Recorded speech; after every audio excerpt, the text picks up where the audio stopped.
Parliament, support staff, visitors, radio listeners, TV viewers, and members of the media. It is now 30 minutes past the hour of 10 o'clock. I ask the Secretary General of Parliament to list the persons who have signed in for this meeting. MP Maurice Lake, MP William Marlin, MP George Pantoflat, MP Sylveria Jacobs, MP Franz Richardson, MP Christophe Emmanuel, and President Sarah A. Westcott Williams. Thank you. Are there any notices of absence? MP Franz Richardson? Yes, Madam Chair. Madam Chair, MP Silvio Matsud informed that he would not be able to make it today, seeing that he had a medical schedule. Thank you, MP Franz Richardson. I hereby determine that we do not have a quorum for this public meeting of the Parliament of St. Martin to be opened. I thank the members who are present and hereby close this gathering.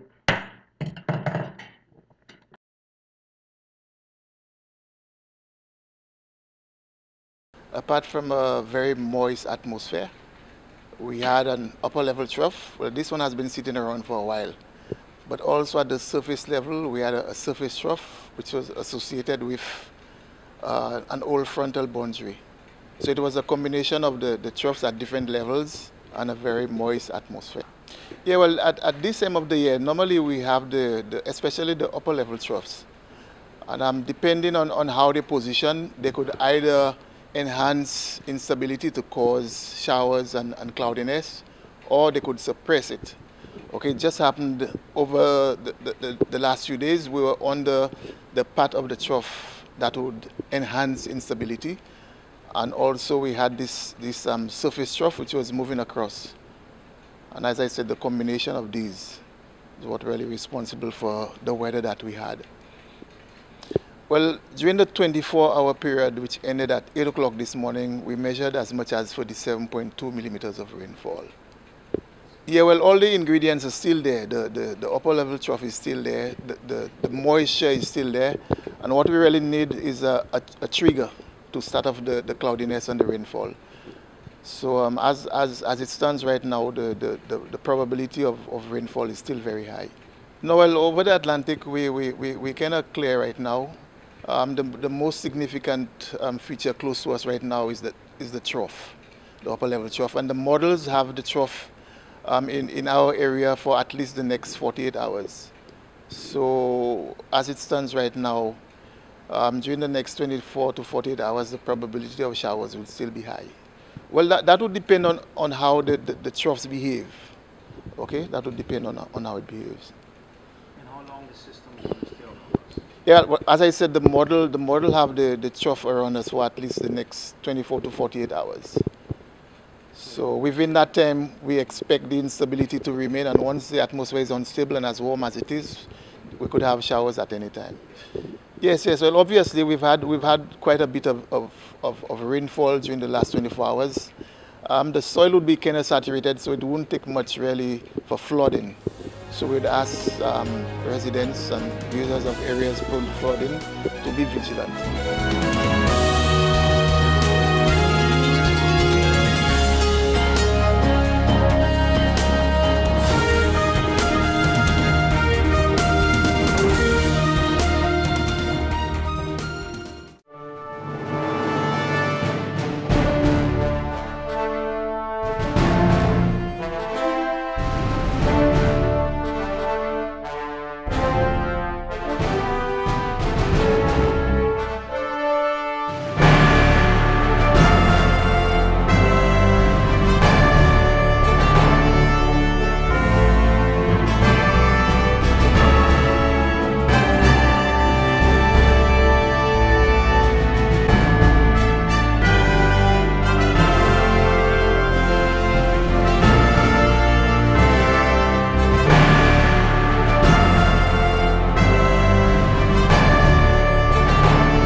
Vitamalt takes care of you. And now, check under the marked caps for a chance to win prizes. More detail on press.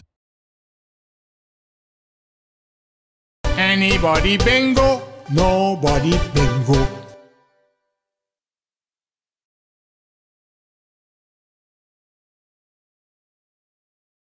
Okay, so what we'll be doing is we'll go ahead and first we would clean the area of where we would put the pinprick. Then we would go ahead and use the safe needle here. Go ahead, make the prick. Then we would slowly massage up the hand to get the blood to come out. Go ahead and take this capillary, which will go ahead and suck the blood directly into it because it has anti-pressure in it. Then once this is filled up to a certain line, you will go ahead and empty the contents of this capillary into the first vial here. You go ahead and mix the first vial, go ahead and dump it into the actual test here.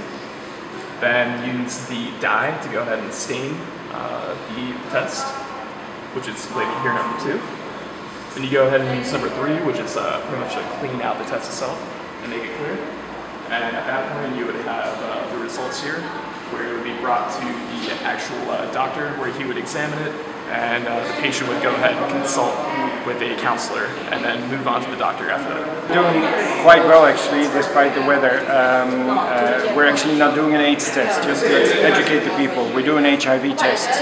We don't test for AIDS. AIDS is the last stage, you could say, after many years of being infected with HIV, when you start having symptoms, when your immune system is weak, and you start developing symptoms. That is what we call AIDS. HIV, or HIV infection, is the infection with that virus that weakens and eventually, you could say, kills your immune system, which causes you to be sick. So we tested for HIV, we're doing good. This morning we had quite a heavy rainfall, so then suddenly we had a little lull in people coming here, but it's picking up now again. The people from St. Peter's area are coming in to seek some advice and information about HIV and to do a free rapid HIV test. It's a rapid test, that means you get the results within basically 10-15 minutes. And the way it goes, you come in, you register, you don't have to give your name. We use like an identifier, a number, you could say. With that number on a card, you go to be tested. In the back of us here, we see that happening. There you do that test. The test goes to a separate administration room where basically only the administrators and the counselors are allowed in. There we register what the result of the test is. We combine that with a counsel form, a sexual history form, you could say, which is done by the students of the medical school here, the American University of the Caribbean. We have a lot of youth here working with us as well, because we have an active youth group as well. And together we then gather that sexual history, the test, and then people come to either me or some of the other trained counselors who give the result. And the result is done basically following that form again of your sexual history to see if one way or the other you are at risk of becoming infected, not only with HIV, but also with other sexually transmitted infections like chlamydia, gonorrhea, syphilis, herpes, human papillomavirus, hepatitis B, hepatitis C, all these different STI, sexually transmitted infections that we see on our islands. And till now we tested about 45 people. That's a bit less than the usual we see on a day like this, but we're going to be here for another 2 hours, so I'm sure we're going to reach the 60 or something. It's very hot today. The rain kind of slowed us down a bit, but I'm very happy with the outcome till now. Till now, everybody is fine being tested. And how is the cooperation of the folks who is coming there? Having any difficulties for that? No, the people who tend to come to the test days are really a cross-section, I would say, of our community. People from every walk of life, different languages. We can counsel and give information in Spanish, in Creole, in English, obviously, so we can cater to everyone. And we have younger people, we have older folks, we have anything in between. And actually everybody is happy with the fact that they get the information, but also then they get the test results too fast. It's just a finger prick, so we don't draw blood, you could say. It's just a little finger prick, just the same like people have diabetes, check their sugar, you could say. It's a different test, of course, but it's the same procedure. Now, how many times per year did you all do tests? We do test days about 6 times a year. Some are in town at Scotiabank, with whom we work closely together, and we make use of their facilities, usually 2 or 3 times a year. And then we also go into the different districts. So this time we're in St. Peter's, but we were in Bel Air, we were in Middle Region, we were in Cole Bay, we were in Simpson Bay. So we go in all these different districts. We go to K Bay, and soon we're going to work together again with ED. ED is a kind of a similar organization on the French side, and they have a bus in which you have 2 council rooms, you could say, and then we will pick up, we did that in the past as well, but we will pick that up next year again to go into the different districts and really again go to the people, reach them where they live and where they work, to be able to offer free rapid HIV testing to everyone.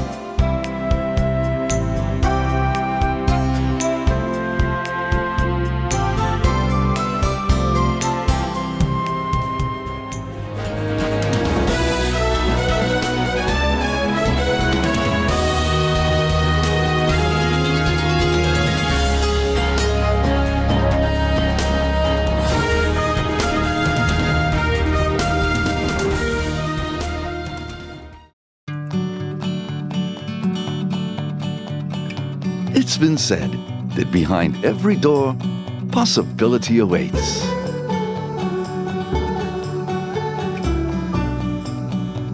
How much possibility depends on which door you open first. Every day, we help our customers discover the possibilities in their lives. It all starts with a conversation. Scotiabank.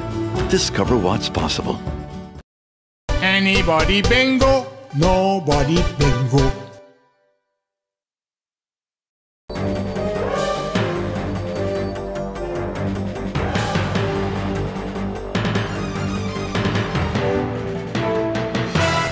In my opinion, everything is perfect and you would be great for the job.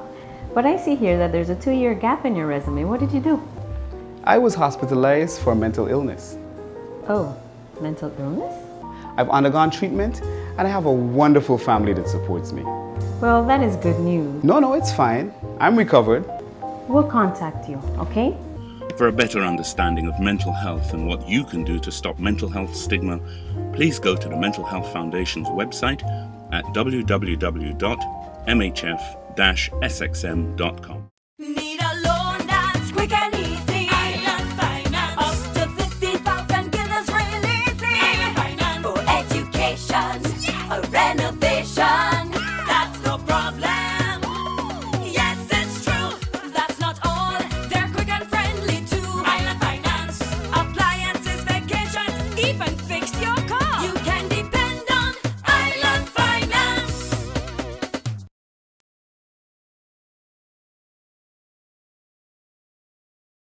Words can't express really, because everybody right now is very emotional about this whole thing. I mean, ladies basketball is really up and running, and everybody's excited on a weekend, on a Sunday, to come out and really watch the teams compete and showcase their talents and efforts out there on the floor. At the end of the day, it's like one big get together and gathering. Everybody's just here to do one thing, it's play basketball and contribute in their way. This year, we have 6 teams in the competition. We have, we have 7 teams in the competition. We have 4 senior teams, and we have 3 U16 teams. So we have the under 16 3 teams, and we have in the senior category, we have 4. So it's growing slowly, and it shows that we are getting tremendous support as well. The parents are coming out, the fans are coming out, and everybody is really enjoying the moment. Very good start, and we look forward to growing every season. And this year also, what we added on to the quarters. Last season it was 8 minutes a quarter. This year it's 10 minutes a quarter, so they're playing the full 40 minutes of game now. So it's going to be very tough, it's very competitive, challenging, and teams going to have to do a lot more training in their camps in order to come out here on a weekend and showcase talent and hard work. Okay, right now we're here at, we have games every weekend at Melford Hazel Sports Complex in Sucker Garden. Every 2 weeks we have the U16 games, which start at 2 p.m. until 3. And then the following week we only start at 3 p.m. and 5 p.m. This week is just the senior teams playing. So we started from 3, first game, and then the second game, 5 o'clock. Next week, we're going to be starting at 2 p.m., then at 3 p.m., then at 5 p.m. It's always, I enjoy doing it. I enjoy coming out every weekend, being a part of this movement, you know, and watching it develop, watching it grow. And so far, the support, again, the commentators, the camera people, doing an awesome job, you know, so we can get the DVDs that we can also sell the DVDs, you know, to raise some funds. We have the bar functioning. And I want to say, you know, I'm very grateful, I'm very thankful for all those that were able to volunteer and support Walichi Basketball Association and LBC Basketball Championship to this point. And we look forward to growing with them through the years and seeing smiling faces all through the seasons. Yes, right now, as we all know, it is the Breast Cancer Awareness Month, and ladies basketball, Walichi Basketball Championship is a ladies basketball movement, you know, and we just want the island to know, the public to know that it's for a great cause. Come out and support ladies basketball. We are aware that it's the Breast Cancer Month, and come out and celebrate with the ladies and give back.